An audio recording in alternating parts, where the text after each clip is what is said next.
আসসালামু আলাইকুম রহমতুল্লাহ। অনেকের একটি গুরুত্বপূর্ণ প্রশ্ন থাকে যে ডিভাইস কসমেটিক্স খতনা, এই যে ডিভাইস, তারপর হচ্ছে এটা হচ্ছে একটা স্টেপলার ডিভাইস। এই ডিভাইস কসমেটিক্স খতনাগুলো কি শরীয়ত সম্মত কিনা বা ইসলামের জায়েজ কিনা, এই ধরনের প্রশ্নগুলো অনেকেই আমাদেরকে করছেন। সো আজকে এটার একটু উত্তর দিই, কারণ আপনাদের এটা জানা প্রয়োজন। ডিভাইস কসমেটিক্স খতনা হচ্ছে খতনার একটা আধুনিক পদ্ধতি। মনোযোগ দিয়ে শুনবেন প্লিজ। ডিভাইস কসমেটিক্স খতনা হচ্ছে খতনার একটা আধুনিক পদ্ধতি। খতনা করা হচ্ছে আমাদের ইসলামিক বিধান, যে এজ এ মুসলিম হিসাবে আমাকে খতনা করতে হবে, আমার সন্তানকে খতনা করতে হবে, মানে সকল মুসলিমকে খতনা করতে হবে। এটাই হচ্ছে ইসলামিক বিধান।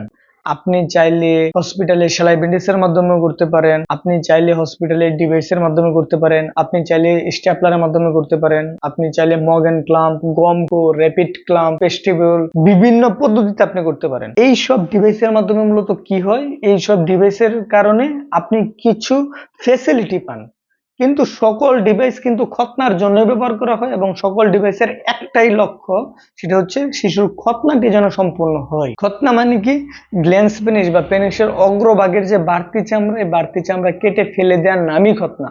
হাজাম কি করেন, কাঠি দিয়ে চাপ দিয়ে ধরে চামড়াটুকু কেটে ফেলেন। আমরা হসপিটালে সেলাই ব্যান্ডেজের মাধ্যমে কি করি, আমরা হচ্ছে গিয়ে এই বাড়তি চামড়াটুকু আর্টারি ফরসেপস দিয়ে চাপ দিয়ে ধরে কেটে ফেলি। আর এই ডিভাইসের মাধ্যমে কি করা হয়, ডিভাইসটা সেট করে তারপর চামড়াটা কেটে ফেলে দেওয়া হয়। সো প্রত্যেকটা পদ্ধতিতে কিন্তু চামড়া কাটা হচ্ছে, চামড়া কাটতে হবে, এটাই হলো খতনা। চামড়া আপনি যেই পদ্ধতিতেই কাটেন, চামড়া কেটে ফেলে দেওয়ার নামই খতনা। এখন এই ডিভাইস গুলো হচ্ছে খতনার একটা আধুনিক পদ্ধতি। আপনি যদি চান যে আপনার সন্তানকে আপনি আধুনিক পদ্ধতিতে খতনা করাবেন, সেক্ষেত্রে আপনি এই ডিভাইস গুলোর দিকে যেতে পারেন। আর যদি আপনি মনে করেন যে হাজামের দিকে যাবেন বা আপনি আমাদের সেলাই ব্যান্ডেজের পদ্ধতির দিকে যাবেন, আপনি সেটাও করতে পারেন। কিন্তু খতনা যেহেতু একটা সার্জারি, সো এটার জন্য সর্বোত্তম হচ্ছে একজন অভিজ্ঞ চিকিৎসকের মাধ্যমে সুন্দরভাবে যত্ন সহকারে খতনাটা সম্পূর্ণ করে নেওয়া, কারণ এটা একটা সার্জারি। সো এটাকে সহজ করে নেওয়ার কোনো উপায় নেই, একদমই উপায় নেই। এটা আপনি যদি সহজ করে নেন, হতে পারে যে একটা দুর্ঘটনা সারা জীবনের জন্য কান্না, যেহেতু একটা ছেলে মানুষের জন্য পেনিস বা এই পুরুষাঙ্গ অনেক বেশি গুরুত্বপূর্ণ।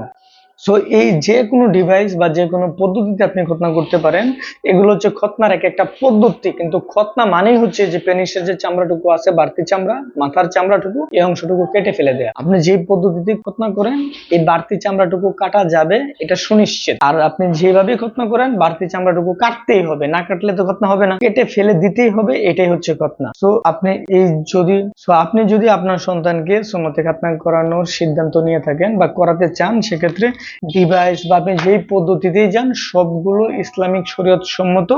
এবং আমি যে প্রশ্নের উত্তরটি আপনাদেরকে দিলাম, এটি বেশ কয়েকজন মাওলানা এবং মুফতির থেকে নেওয়া উত্তর। কারণ আমাদের এখানে আপনাদের মতন অনেকেই প্রশ্ন করেন এবং অনেক মাওলানা মুফতি সাহেব ওনার সন্তানকে নিয়ে আসেন আমাদের এখানে সেবার জন্য। তো আমরা চেষ্টা করি যে সর্বোত্তম সেবা দেওয়ার জন্য, এবং এই প্রশ্নগুলো আমরা ওনাদেরকে করেছিলাম, ওনারা উত্তরটা এইভাবেই দিয়েছেন যে উত্তরটা আমি আপনাদের কাছে ডেলিভারি করলাম। তো আমি আশা করি আপনাদের এই ডিভাইস নিয়ে যে ভ্রান্তিটা ছিল, যেটা কি ইসলামিক শরীয়ত সম্মত কিনা, এই ভ্রান্তিটা ইনশাল্লাহ কেটে গেছে। সকলকে অসংখ্য ধন্যবাদ।